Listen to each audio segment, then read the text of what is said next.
ஒரு ஊருல ஒரு தொழிலாளி வாழ்ந்துட்டு இருந்தாப்படி.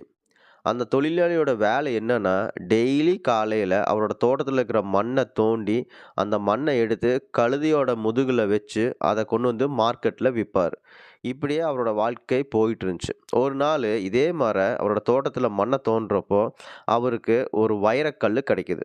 அந்த வைரக்கல்லோட மதிப்பு அவருக்கு தெரியல. "என்னடா இது! இந்த கல்லு மட்டும் வித்தியாசமா அழகா இருக்கே!" அப்படின்ட்டு அத கழுதையோட கழுத்துல கட்டிர்றாரு. கட்டிட்டு மீண்டும் சந்தைக்கு வந்து அந்த மண்ண வித்துட்டுருக்கிறாரு. தற்செயலா ஒரு வியாபாரி அந்த கல்ல பார்த்த உடனே, "அடடா! என்னடா இந்த கல்லு இவ்ளோ அழகா இருக்கே!" அப்படின்ட்டு அந்த கழுதை வியாபாரிகிட்ட போயிட்டு, "எனக்கு இந்த கல்லு வேணும். எனக்கு நீங்க தர்றீங்களா?" அப்படின்னு கேட்ட உடனே, அந்த கழுதை வியாபாரி, "இந்த கல்லோட மதிப்பு ரூ. 50" அப்படின்னு சொன்ன உடனே, அந்த வியாபாரி, "சரி நான் உனக்கு ரூ. 50 குடுக்குறேன்" அப்படின்னு சொல்லிட்டு ரூ. 50 குடுத்து அந்த கல்லையும் வாங்கிர்றாரு. வாங்குன உடனே அந்த வியாபாரி தன்னோட கடையில தராசோட நடுப்பகுதியில இந்த கல்ல அலங்காரத்துக்கு வச்சர்றாரு. அங்க வர வாடிக்கையாளர் எல்லாருமே அந்த கல்ல பார்த்து ரொம்ப கவர்ந்து போறாங்க.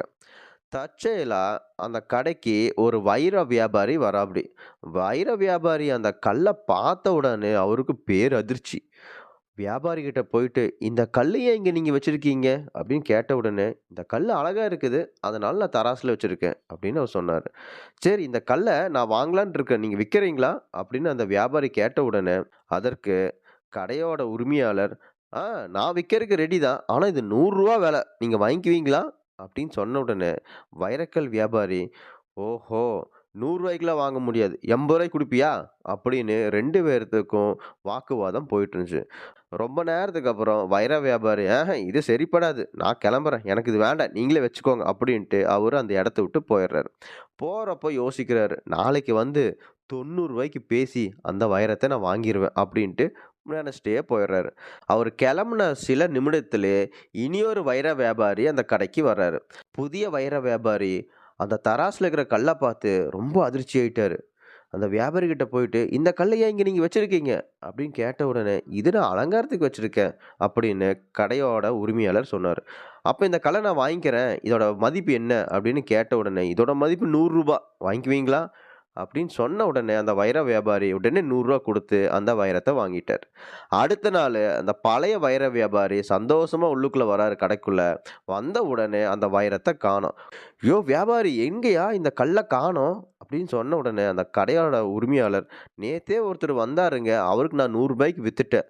அப்படின்னு சொன்ன உடனே, அந்த வைர வியாபாரிக்கு ஒரு பெரிய கோவம் வந்து, "டேய் முட்டாள், மடையா! இதோட மதிப்பு என்னன்னு தெரியுமா உனக்கு?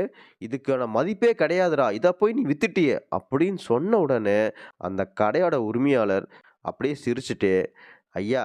அந்த வைரத்தோட மதிப்பு எனக்கு தான் தெரியல. ஆனா உங்களுக்கு தெரிஞ்சுல்ல. அப்போ யாரு முட்டாள், யாரு மடையன் என்று உங்களுக்கே தெரியும்." அப்படின்னு சொன்னாரு. சொன்ன உடனே அந்த வைர வியாபாரி தன்னோட தவற உணர்ந்துட்டாரு. ரூ.